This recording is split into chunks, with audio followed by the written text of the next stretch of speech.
Salut à toi Clément. Si t'es sur cette chaîne, c'est que tu t'intéresses sûrement à la musculation. Et donc que tu t'entraînes probablement. Et si tu t'entraînes chez toi, dans un home gym, qui est selon moi la meilleure manière de s'entraîner, ou même que t'as juste un minimum de matériel, comme une barre de traction par exemple, chaque nouvelle pièce d'équipement est essentielle pour s'offrir des nouvelles possibilités et se simplifier la vie. À chaque fois, ça te permet de faire beaucoup plus de nouveaux exercices, d'améliorer ton entraînement, etc. Que ce soit des grosses barres en fonte, ou un grand rack à squat, ou juste des simples barres de traction fixées sur les cadres de porte, ou même des petits accessoires comme des poignées pour les pompes ou des sangles. Mais dans tous les cas, ce matériel, il faut l'acheter. Et ça peut vite revenir très cher. Du coup, aujourd'hui, on va voir comment obtenir du matos pour vraiment pas cher. Ou en tout cas pour beaucoup moins cher. Parce que malheureusement, il faudra toujours le payer, mais on peut s'en tirer à bien meilleur compte si on s'y prend bien. Normalement, la première étape quand on achète un truc, c'est d'aller dans un magasin ou de le chercher sur internet. Donc d'aller chez Decathlon ou Amazon par exemple. C'est là où les prix sont normaux, donc pas spécialement bas, et donc ça coûtera pas rien de se construire un home gym rien qu'avec ça.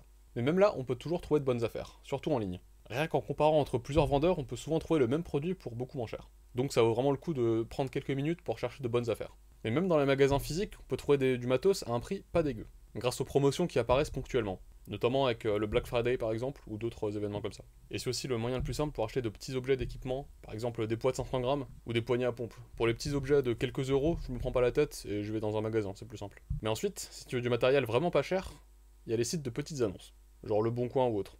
Là, il y a moyen de trouver des objets pour 3 ou 4 fois moins cher qu'au magasin. Par exemple, un banc inclinable qui peut se trouver pour 150 € neuf peut souvent s'acheter pour une cinquantaine d'euros. Et pareil pour les racks à squat. On peut économiser comme ça des centaines d'euros. C'est aussi un bon moyen pour se trouver une bonne grosse quantité de poids pour pas cher. Parce que c'est souvent les poids au final qui reviennent le plus cher au total. Par contre, il y a quelques inconvénients, comme le fait de quasiment devoir avoir une voiture pour aller chercher ce qu'on achète et de le transporter au final. Ou alors de devoir se déplacer un petit peu plus loin. Mais vu les économies faites, c'est souvent très rentable.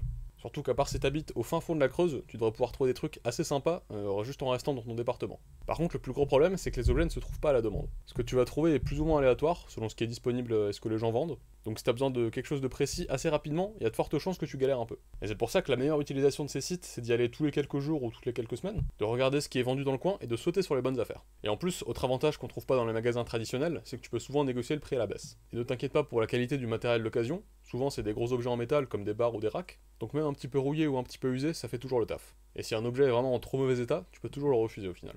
Et pour conclure cette partie sur les sites d'occasion en ligne, je te partage une astuce très OP mais très méconnue. Ce sont les sites d'enchères. Le plus connu est eBay, mais il y en a plein d'autres. Sur ces sites, tu peux trouver du matériel vraiment pour pas cher, en ayant un peu de bol et en cherchant bien.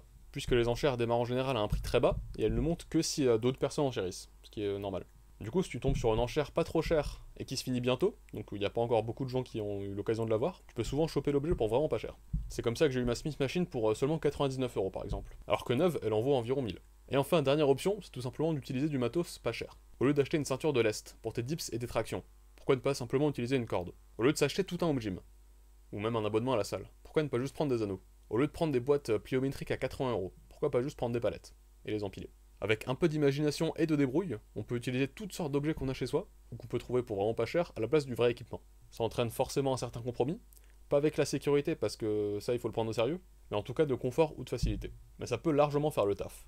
Moi par exemple, j'ai très longtemps utilisé une simple corde pour me lester, et utiliser un sac à dos et mettre des trucs lourds dedans, comme des gros livres, reste la meilleure option pour se lester les pompes ou les tractions australiennes. Et simplement avec des anneaux à 30 €, tu peux faire quasiment tous les exercices nécessaires pour te construire un physique. Donc en vrai, il y a toujours des options pas chères, qui font que le home gym est selon moi la meilleure manière de s'entraîner, au vu de la flexibilité et de la personnalisation que ça t'offre. C'est tout pour cette petite vidéo astuce, n'hésite pas à partager les tiennes en commentaire, mettre un like et t'abonner si ça t'a aidé, et de faire tout le reste. Merci d'avoir regardé, c'était Soub, et à la prochaine.